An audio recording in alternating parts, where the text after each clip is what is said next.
Hello friends, I am CA Patiksha. I welcome you all in your YouTube channel.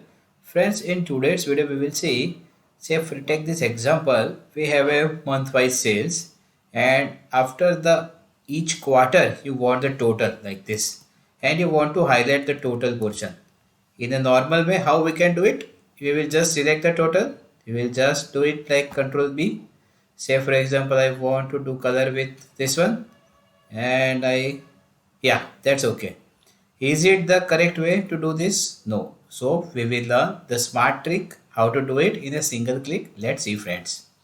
I will do just Control Z. Okay. What you have to do? You have to just select the data. I will just select the data. Again you have to just click F5. So this box will be open. In that you have to click on spatial.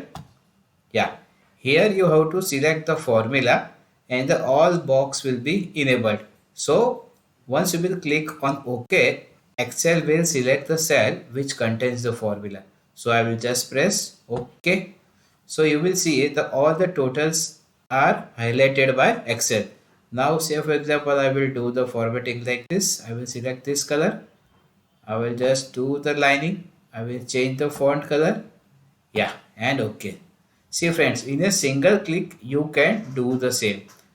Hope friends, you have liked the trick. If you feel the video is good, please like, subscribe the channel. Thank you very much. Keep smiling. Take care.